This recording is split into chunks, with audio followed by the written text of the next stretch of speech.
So over the past week, I actually had a busy week.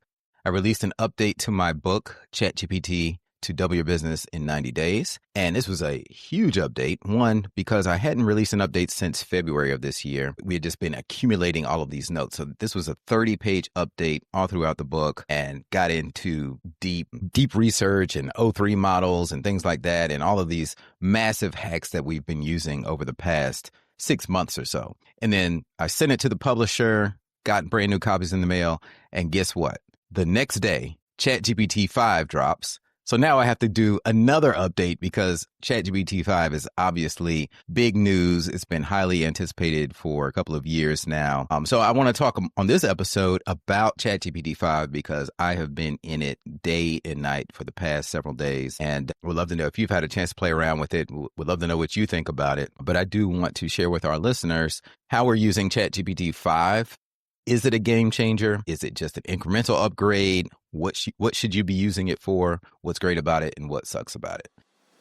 Welcome to King Moves. In chess, the king moves one step at a time, but that single move can change everything. Each week, we explore mindset shifts and simple actions that could lead to the next breakthrough in your business and life. I'm your co-host, Ethan King, from Atlanta, Georgia, USA. Entrepreneur, TEDx speaker, and best-selling author of Wealth Beyond Money. And I'm your co-host, Justin King, no relation to Ethan, from Cape Town, South Africa, entrepreneur, speaker, and business growth strategist. Our journey crosses continents and cultures as we think out loud, challenge assumptions, and uncover the small moves that create big momentum. Welcome to King Moves. Let's start the conversation. So before I jump in, have you had a chance to toy around with it yet? I have not. Ethan, you are my Mr. Miyagi when it comes to ChatGPT. So why would I take my time to play around with it when I can just come straight to the source of all the knowledge, which is you? So you can enlighten me on what I'm missing out in so far. All right, Daniel's son. All right. Well, first things first. I will say that the biggest leap I've seen right out of the box is that ChatGPT-5 is so fast. I mean, it is lightning fast, faster than typing. I mean, it's almost at the speed of thought, and the quality is still there. So you're not losing quality with the speed. Whereas in previous versions where you could select your version, if you chose ChatGPT 4.0 for something to get, depending on what you're doing, ChatGPT 4.0 is good at like speaking, writing, and things like that. But if you wanted some deeper research and you chose like one of the reasoning models like O3, then obviously it thought for a longer time. Well, ChatGPT 5 is fast no matter which one you're doing. Now, you can tell it to think even longer by going into the thinking mode and the deep research. And if you have ChatGPT-5 Pro plus deep research, is going to think even longer and do deeper research.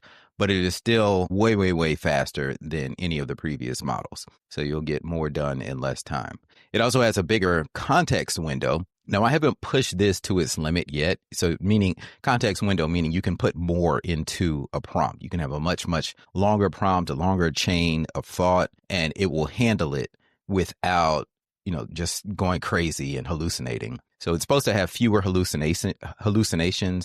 It'll tell you when it can't answer something, and it stops making things up as much. But that doesn't mean that they've gone away. According to OpenAI, they just have 45% fewer hallucinations than before. So is it actually called hallucinations? Is that a term that is used for that which is created or returned from a prompt into ChatGPT or Claude or something like that? Is that the correct term? It's become the adopted term, just kind of all over. So much that OpenAI even uses the term now. Where does it come from? Where does it lose track like that? Because I know I'm derailing your update right now, but even with my, I'm going to call it relatively rudimentary use of ChatGPT, it suddenly, you've got such a nice structure going where I'm using it for reporting, let's say, after client interactions, and the reporting is really well structured and it's consistent, and then all of a sudden from nowhere, it just loses the plot completely. Well, a couple of things can lead to hallucinations. And this is from my experience because I'm not an AI developer, so I don't know exactly. And what's interesting, even they don't know exactly what causes them. But here are two things. It has to do with context. So if ChatGPT, if you don't give it enough context, then it will just make up things based on what it thinks the logical context is to fill in the blank. So, for example, if you're telling a story about coaching a business client who happens to be a marketing agency, but you leave out certain details, then it will look in the past, well, what have other marketing agencies dealt with? And it'll just inject into your story about Susie in Johannesburg who's dealing with this problem. Yeah. And you're like, wait, that never happened. But maybe it happened for somebody else. And ChatGPT is logically kind of connecting the dots because it's really just a language calculator. At this point, is awesome as AI is, it is essentially just like a glorified predictive search. You know how Yeah. you go to Google and you start typing? It's still pretty much that. It's just a language calculator. It just gets better and better and faster at synthesizing context. So another reason that hallucinations happen is if you have a really, really long chat and then it'll start forgetting stuff that was at the beginning of the chat because it ran out of like the context window tokens. So that's another advancement with ChatGPT-5 is that it can remember more. It has a bigger context window. That I think answers my question. That's interesting. You have some really long chats where things go Yeah, wonky. exactly. And it is. It's towards the end of those, or they get too long and then it loses that context from the beginning of the chat. That makes sense. So what I Yeah. try to do to combat that is put as much context as I can into other places, like into my custom instructions or into the instructions and knowledge base for a custom GPT, so that I'm not having to use up a whole bunch of context for each chat. Because the longer it gets, then the faster it's going to start forgetting. But that Got you. will be a thing of the past soon enough. This is already a massive improvement to that. Maybe we won't have that problem anymore. Let me know if you still have it after dealing with those long chats in version 5. Yeah, thank you. Right. Yeah. Sorry, I derailed you. I derailed you. So let's see. I try to give this from an angle of what are practical business use cases because there's a ton of updates. And it's as a side note, we all kind of thought if you were in the AI world and community, people thought ChatGPT-5 was going to be AGI, artificial general intelligence. Some people thought it was going to it's going to be this revolutionary thing that changes the world where now robots are smarter than us. You know, it wasn't that. It almost reminded me of Y2K. You remember like when it was about to be 2000 and everybody thought the whole world was going to change? No, it's pretty much incremental unless you're using it for some superpower moves like programming, like coding apps, things like that. ChatGPT 5 is way better at helping you code in things like Cursor and Replit, and it can even do a lot within itself, what they're calling one shot. If you write the right prompt, you can develop an entire website and an entire game that functions really well just within ChatGPT in one prompt, which is an amazing leap forward. Now, I don't know many small business owners who are doing this yet, but the prediction is that this vibe coding is what people call it, will become more mainstream. And everyday people will start coding more applications and more websites. So it'd be interesting to see how that affects the market for computer programmers. Now, are you doing any of that? I'm not doing any vibe coding, but it does make me wonder how I got to choose my words carefully here and figure out how to actually word it. But how stable will that kind of coding be and that kind of building be? And if the majority of people start doing that, is that a stable infrastructure to have in the World Wide Web, or is that potentially leading to an unstable infrastructure, or is that coding just as good as high quality coders would have been able to do it? Yeah, so that my argument is that if you don't know what you're doing, you can get pretty far with vibe coding. But when something goes wrong, you won't know how to fix it. So it's almost like building a car. Like if they made the tools accessible to everyone, let's say tools were democratized and now anyone can go build a car. Well, you can get pretty far, but what if you're in the middle of a trip and your car breaks down or a wheel falls off? Well, now you don't know how to fix it. And you can ask AI to debug it. You can ask ChatGPT to debug things. Maybe you could throw it over into Claude and ask it to look at the code. And that's kind of like putting a Band-Aid on it if you don't really understand coding. So that's where I see the drawback is for everyday people, but that's an advantage for people who really are computer programmers. I think we're going to see more and more demand for, hey, fix my thing that I tried to build on my own. Yeah, yeah, yeah. That's interesting. That's a good point. Yeah. But the overall, I mean, it's a great update. A lot of the power players were upset because OpenAI removed all of the other models, and now there's only ChatGPT-5 as of today. And we're recording this on August 11th, 2025. They've said that they may put back the old models. So if you really want to get to 4.1, oh 03, oh 03 mini, all of that stuff, maybe you will be able to get back to it. But right now, as of today, it got rid of everything else. And you have ChatGPT-5. You can choose two different versions. You can choose thinking mode, or if you have Pro, you can choose ChatGPT-5 Pro, which is research grade intelligence. So one thing, here's a power move that I like to use it for. With the Pro version, and I'm paying the $200 a month version, because I really like the research grade intelligence. So let's say you're in sales. And let's say you want to go after, like, land a big client, Justin, and you have a call coming up with the decision maker. It's always better to be prepared going into a call. You know that. So you can put this decision maker, put his name into your research, go to Pro mode, and say, hey, do deep research on so-and-so, Jim Smith at this company, and tell me everything about his personality type, how he likes to be communicated to, things that are going on in his personal life, things that are going on in business, milestones he's achieved. And it will give you this report on Jim Smith, but also tell it why you want the report. What's the angle? Oh, I want to offer enterprise level coaching to his entire staff of 500. Tell me what his pain points are and how to communicate with Jim so that I do it in the most effective way. And then allow it to do deep research, which it might take 30 minutes of thinking while it goes out on the web and really searches everything and analyzes it. And it will give you a report on someone's speaking style. It'll assume their personality type from how they talk. I mean, it can give you some in-depth research to help you prepare for a call, a presentation, a keynote speech, so you understand the audience better and their needs. So I really leverage deep research for that type of thing when it comes to preparation. And obviously that report is going to be based on, or the effectiveness of it will be based on their footprint, their online footprint. Mm-hmm. Otherwise, it's hallucinating as far as what it's bringing back. Yes, so, great. Yeah, if this person doesn't have a big online footprint, two things can happen. One, either the report will be very small, or what happened to me once is it went and grabbed information from the wrong person to fill in the gaps. So somebody else with the same name. But I did notice that. So that's a great point. That will only work on someone who has a decent amount. Now, it doesn't need a ton, but anyone who's put out who's had articles written about their company and their CEO, or they put out LinkedIn articles, stuff on social media, anyone who has a decent amount of content online, ChatGPT can infer a lot and tell a lot about a person from that. I think it's a great use case.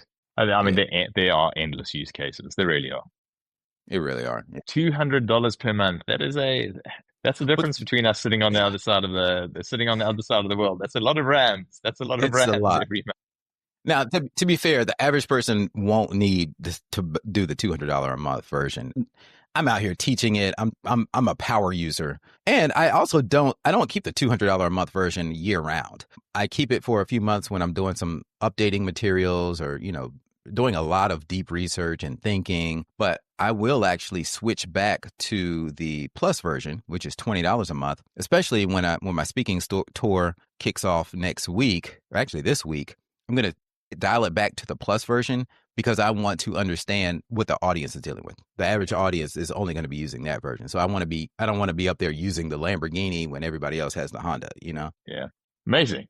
And lastly, so I'm curious about the book update. So you said it's roughly 30 pages. I know this is going off topic slightly, but how do you go about your book update? Is it going through page by page and tweaking all the content, or is it just inserting a new chapter, or what's that process like? Yeah, so I go throughout the book.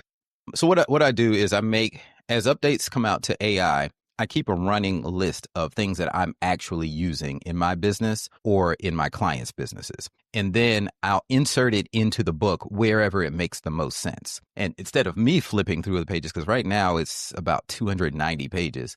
So instead of me flipping through the book and trying to figure out where to insert it, I have ChatGPT analyze my book manuscript and say, hey, I want to do an update about this feature. For example, I did a whole new chapter dedicated to building AI agents, which agents are all, fully autonomous, where ChatGPT can carry out actions for you, which is another major update. Well, instead of me flipping through the book, I just asked ChatGPT, where are the best places in the book for me to mention this update? And then I'll go there and I'll go in depth with the step-by-step process. So it makes it a lot easier. But yeah, workflow automation, I do want to talk about that. That's a major thing. If you go to agent mode in ChatGPT, you can have it do things like you can connect it to your Gmail, to your Google Drive, to your Dropbox. It can go and create folders for you. It can read your inbox and draft replies. It can schedule meetings. It can update your CRM. Anything you can tell a human being to do that requires just a web browser to do it, ChatGPT can do it for you now. Like, it opens its own little web browser and actually starts doing the things for you. And it will stop if it needs you to log into a website or to put in payment information. But it's super powerful. And of course, that's where we're going is full agentic AI, which means you have a digital employee now who can actually do things on your behalf. And you can have multiple tabs running where you have processes running in the background, and GPT is actually doing things on your behalf. So that's the power move right there, really, is agent mode, which has been super enhanced with version 5. What do you think is a good agent to start with for the average user? For the average user, well, play around with it, but think of any rudimentary task that you have that's in your SOPs that someone does every single day, like data entry, for example. Anything that can be done in a web browser that you have a step-by-step repeatable process that you're already doing. And we all have them. It might be replying to emails. I think one of the first things I used Agent for was actual data entry. Like, I needed to get some contacts and email addresses off of one system and move them into another system. And these two systems were closed and they don't have a way to talk to each other. Like, I couldn't do it with a Zap or anything like that. So I just had ChatGPT. Like, what I would have done as a human is either me or my assistant would go and copy, paste, copy, paste, copy, paste. Sometimes you have those legacy systems where that's all you can do. Well, I just told ChatGPT to do that. Go and copy and paste every contact from here and put it into this spreadsheet. And it just sat there and did it. And it might have taken it a couple of hours, but no human was doing it, right? So I didn't have to pay anyone extra to do that. So that's kind of right now where it is. The simpler, the better. It is getting better at handling complex tasks, but the more complex it is, the higher the chances are it'll get hung up on something. Yeah, I do like that. I definitely need to figure out as you say, that low hanging fruit. What are those repetitive tasks that we could get an agent to use? So in closing, I've got one more thing I want to ask you. So I came up with what I called the four AI quadrant model. And this, for me, it's a lot of conversations I have with clients. It's just people are feeling overwhelmed about where to start using AI. So my whole thought process was, how do we reduce some of that overwhelm and give them somewhat of a framework to use when going through their business and looking how to implement it? So you can critique me on whether you think this is a good starting point. You're also allowed to say whether it's pretty shit, Ethan. You the expert here.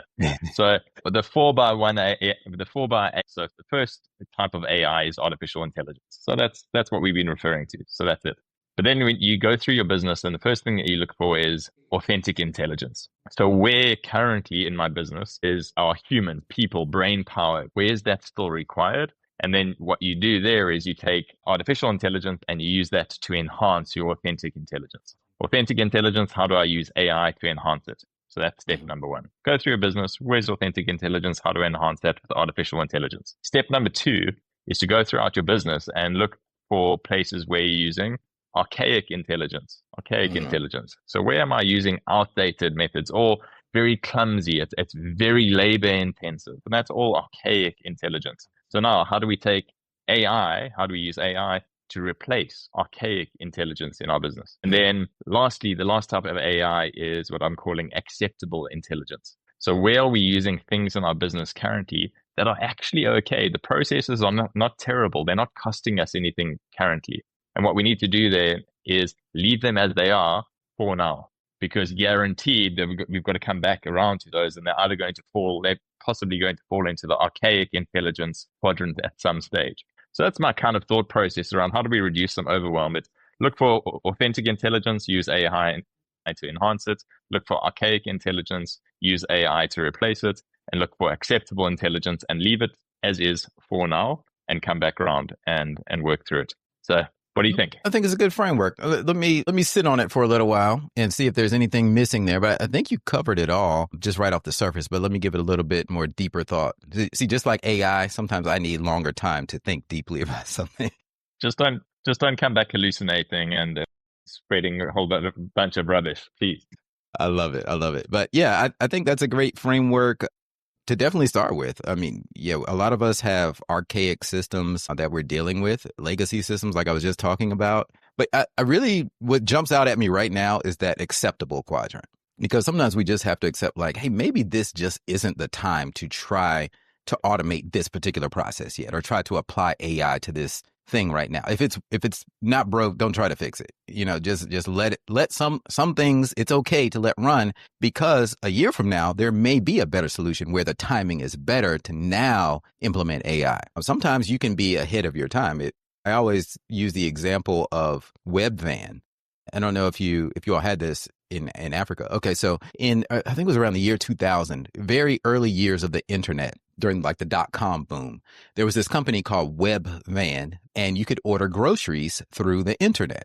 You go on a website and you order groceries, and they had all these vans all around the U.S. called Webvan, and they would bring the groceries to your door. Well, this was during a time where now that sounds normal, right? I mean, we order through Instacart all the time. I can't remember the last time I've been to a grocery store because it's 2025. But 25 years ago, a lot of people were still hesitant about putting their credit card information into the World Wide Web. So Webvan went out of business. They were just too early. And now their technology is widely adopted. You have lots of resources where you can do the same thing, and the infrastructure is there. Now we have mobile phones, but they were just way ahead of their time. So even if you look inside of your business, there may be some things where it's just too early to implement, and you got to be okay. So out of your quadrant, like that part really, really resonated with me, that it's acceptable to just leave this as is for right now. So with that in mind, what is the king move that we're going to wrap this one up with? Well, obviously for me, the king move is go get your copy of ChatGPT to double your business in 90 days if you don't have it already. If you do already have it, if you bought it through my website, ethanking.com, then you already got the update in your inbox. It comes automatically to you every time we update the book. You get an email from my website that says, hey, here's the latest version. If you didn't get it through my website, if you get it on Amazon or somewhere else, just flip open on page 4 of the book or somewhere in the beginning, there's a QR code where you can scan that QR code to get updates sent to you. So if you already have it, you don't need to buy it again. It is the gift that keeps on giving. I give you free updates on the book for life. That's it. Let's end it there. I think that is a great king move. And if nobody has the book, if you haven't got the book yet, go and get it. That's a wrap for today's episode of King Moves. Remember, in chess, like in business, one right move can change everything. Take today's action step, make your move, and build momentum. If you found value in today's episode, share it with someone who's ready for their next breakthrough, and don't forget to subscribe so you never miss our weekly conversations. Until next time.